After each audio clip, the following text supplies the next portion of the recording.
Right guys, this is Sparkle. She's a good girl. She was hiding under the table. She's going through a weird stage right now where she keeps hiding.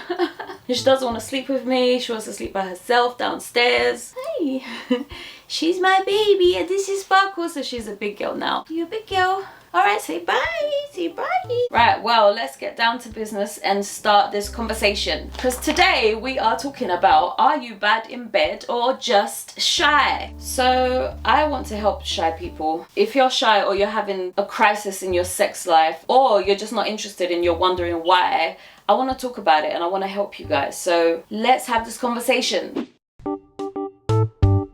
So I was at work one day and I was thinking about why I don't know why I started thinking about sex, and I wondered if what the people if they loved sex the way that I love sex, and I started to picture it, and then I got these visions of people that were really not into sex, and they were that's just annoying, and they have this bad relationship with sex, and I was like, oh no, I never thought that could be possible. I thought that people that were having problems with sex is because it was problems, not because they actually dislike. Well, obviously you'd dislike something if you had a bad experience with it. Anyways, and I wanted to have a conversation with people like this, so then I come to the camera and we're gonna have this conversation online. So let's do it.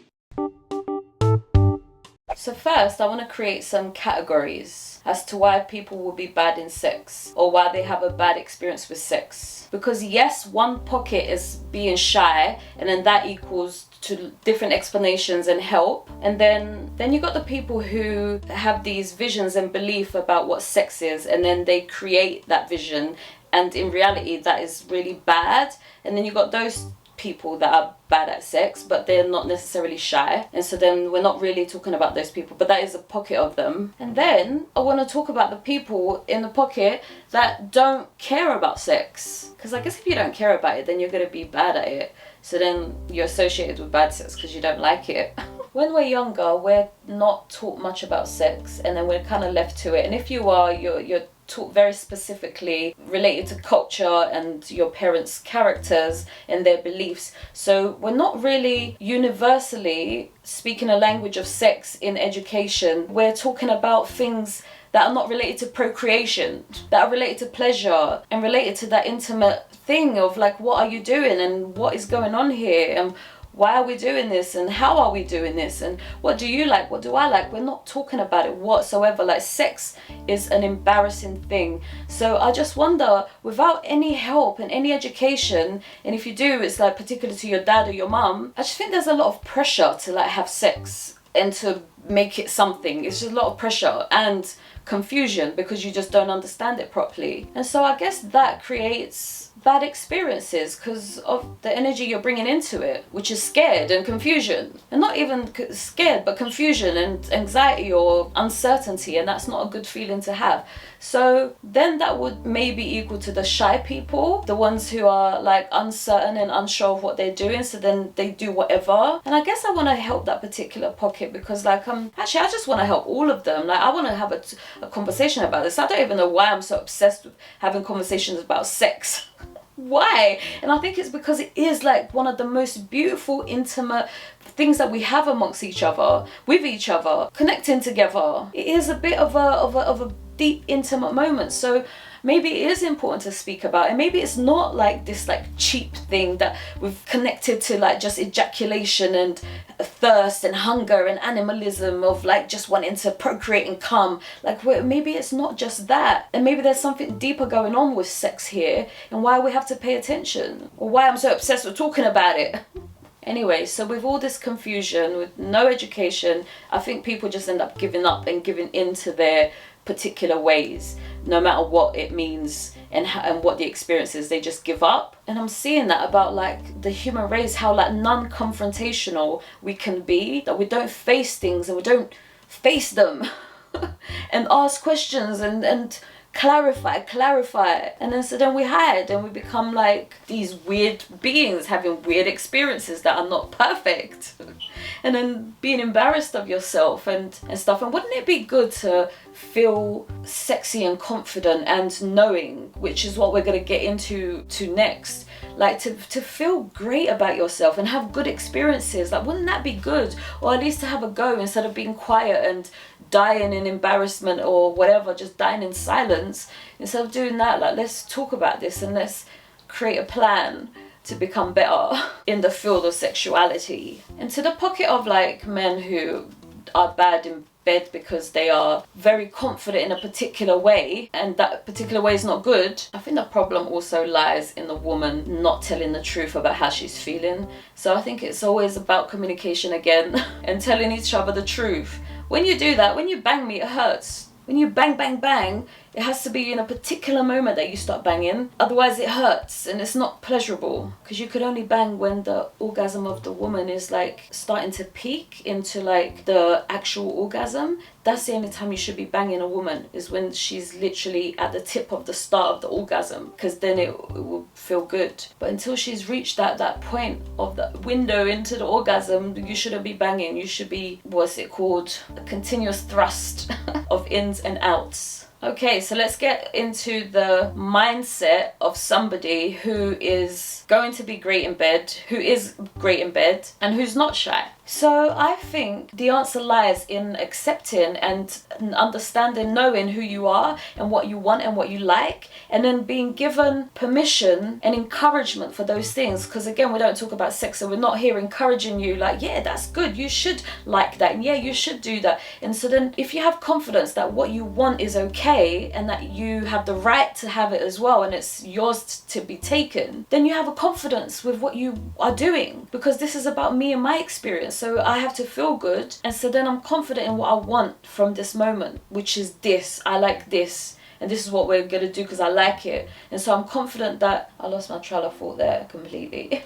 So then if you know what you like and you're encouraged to celebrate that and be that and want that, when somebody doesn't match you and they don't want the same thing, it becomes as clear as, okay, this is not a match, let's move on. Instead of it being about me and how bad I am and how I'm not normal, or how this about, no, because I've been through this, I've accepted who I am and what I like and what I don't like or what I want to do. So this is who I am, so let me create a match with somebody who agrees with me. Because if you don't agree with me, no, it's not my fault, it's just not a match. So move on. And then you can have that confidence as well of not crumbling down when something doesn't work with somebody, because it's not a match for you, and that's okay. And we can start to learn emotional intelligence, where you know when you're a match in sexuality with somebody before you even get in the bedroom with them, because you're attentive and you desire each other and you're attentive towards each other as well as desiring each other. Because desire is a big thing that speaks. If you let it go free, it speaks for you, it creates the picture for you, it makes the whole experience amazing and magical. Let your desire take over, which is what you want, and you have great sexuality with somebody that agrees with your desires. And so then you both are gonna have a good time because you both want what you're having. And you know, somebody made a comment once, we was all having dinner, and then they were like, I can't stand girls who dance like they're really good in bed and then they get in bed and they're like really bad at sex. I can't stand that. Like, why are you pretending to be good in bed? Oh my god. Obviously me being me, and you know I'm very optimistic about changing the world, I'm like, no, hold on a minute. If somebody's bad in bed, they need education, they need help. It's not just full stop there. We need to educate people. And I started going on a rant about how we need to educate people and help them, instead of just saying that they're bad in bed. Help them, tell them how to be good in bed. Let's talk about it, even though I know that's like very embarrassing, but oh well. So I guess if you're shy or you think you're bad in bed or you're having these problems, so I guess those types of people want to know, like, why sex? Why should I be even bothering about this? Why do I need to be good in bed? What does that even mean? I just think that if we allow desire to lead and do the talking, then you would know why sex should be good and what sex means. You would see it, you'd witness it. But to clarify, I think it's a great experience, like I've said before, to be sexual and to have sexual things happen. I think it's magical, and the feeling is very, like, you know, euphoric. And if it's not, you know, maybe poetry is missing from people's lives, you know? I don't know, like maybe there are humans in the world that are so dead towards emotion that they don't want to play emotion inside of the sexual feelings, because I play emotions in them. I have emotions in them. It's not just a function, it's an experience. And so then if you see sex in this way and you're confident and you let your desire lead, then you're gonna have great experiences. And because I think obviously the whole mind is in control. And so then you might as well play with it nicely and do interesting things instead of making it dead and blunt towards things that could be amazing. Because I have great experiences if I'm orgasming because of the thoughts that I'm having and the ideas that I have. So, and I have a great time. So, you know, if you're dead towards these sexual feelings and experiences, are you missing out? Should I influence you to start having a bit of I don't know, a nicer relationship with sexuality? Because I do think it's healthy for the body, and I think that we have to make this world a better place, guys. I don't think there's no other way. And actually, people who are dead towards sexuality and they're dead inside, I don't know if they're like pessimistic or whatever it is. I want to talk to them. I want to have a conversation with them. I want to see what's going on here. What did we do here? Because I swear that's not the way it's supposed to be. I swear this world's supposed to be great, and that's not great. We're clashing here, and I don't like what you're doing. Do you hate the fact that I want to orgasm and celebrate sex? Do you hate that? Or I don't know. Like, let's talk about this and figure out what's going on here. Because shouldn't life be a celebration instead of all this like weirdness? It's very weird though. It is really weird. Anyways, so let's run through what makes somebody bad, and let's go through what makes somebody good, and then what makes them be bad when you're shy and good when you're shy. So like I said, going through a script in your head of what you should be doing or pictures in your head of what you should be doing and then doing them is bad sex, because you're performing a script that's not happening. Sorry, this is only happening in your head, and you're not dealing with what's in front of you, and what's in front of you is somebody who is alive and they need you to connect to them. So then any picture you should be picturing is the one in front of you and what's happening right now, and that should be what drives the moment. So if you're not in this moment and you're in another moment like performing, then that's bad sex. Vice versa, man or woman. I think if you're performing on top of him, I think that it's a bit of a put off. I don't know, I think that's a bit of a put off. Anyways, that's with the confident guy, because he's there going for it. So that's the confident guy. The shy guy, bad sex would be that he's just very still and very scared and not passionate and not going for it because he's scared of everything. So then it would be an awkward sex, and obviously awkward sex is not pleasurable, is it? So it is about the fear and the lack of movement maybe, and the lack of passion, because passion comes with a lot of movement and a lot of like feeling and touch and I don't know, a bit of aggression maybe. Or just passion. You know, passion is a bit aggressive if you think about it. So if you're really too soft and too held back and too, I don't know, just scared, then yeah, that's what makes it bad sex. And I guess it will differ between men and women what they call bad sex. But for a woman, for me, if I don't get all the foreplay and the teasing, then nothing's gonna happen that's good in the sex. And if you do all the teasing, then it's gonna be a great time, because you've teased me and worked me up to the point I want this now. And so then it has to be this whole game of tease before sex, and that's what would make good sex for me. Anyways, let's talk about good sex finally, right? But how you could be good in both shy and not shy, because I think it's literally just about connecting with the person, you know, listening to them, seeing their reaction, and then going by that. Obviously understanding the physicality of it all, because that's what we don't talk about either. Does your teacher in school start telling you how to rub a clitoris? Do they do that? Do they tell you how to sit on top of a man's penis and move in and out and do it in this way and that way? Do they teach you that?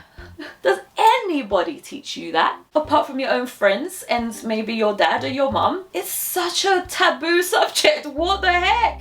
Nobody's talking about the techniques and they're not talking about none of the important stuff. So of course you're gonna be like, what am I doing? So then you look to porn, and then porn is this exaggerated version of everything. So then now you're performing porn to this girl that you're not really paying attention to. So okay, fine, you could go and see what porn tells you what to do, but not the velocity of it. Just don't copy none of the playing, the storylines, the pictures, the things. But yes, you rub a clitoris, yes, you go in and out, yes, you can touch her breast, yes, you could, you know, rub your hands down her back. Like, yes, you're learning all these things, but don't copy them. You take the skills back, and then you listen, you look at her and you do these things and you see how she reacts, and you have to change your speed and all these things based on what she's doing and what he's doing. If they like it, you carry on. And I guess it's about having these ideas and these pictures of what you had before, but doing them to this person and not just doing them like not thinking about them. like connect with them and see if they like it. And yes, you could go do your research, get loads of ideas of what to do, and then try them, but you have to try them looking at her and seeing how she reacts. And I don't think a lot of people do that. I think they're a bit like robots, like, yeah, this is what I should be doing, and that's it. I don't know if they're like seeing what's happening in front of them, which is the live reaction, which is what would lead to great chemistry, because you're paying attention to each other and how you're making each other feel, and the expression and the feelings that you're getting from each other. And that's a beautiful, beautiful moment, beautiful exchange, and it feels good. And the next day you're just like so happy when it's done right and it's a match. So let's conclude this video. So I guess the message here is me clearly saying to you that you have a right to be having great sexual experiences. You have a right to that. You have a right to have it, especially if you want it. And if you don't, I encourage you to change your mind and have it. And you have a right to have it. A great sexual exchange and experience with either yourself or with other people. And if you could just get that into your head, like, this is true, this is real, yes I do, then you start having confidence in what you want and what you desire. Then you start going to get it, and then you start having confidence if you don't match with somebody, it's fine, move on. And then you wait for the match, and when you do, you're like, oh, this was so worth it, this is great. And that's your gift of sexuality. So have it. All right. Quote of the week, yeah.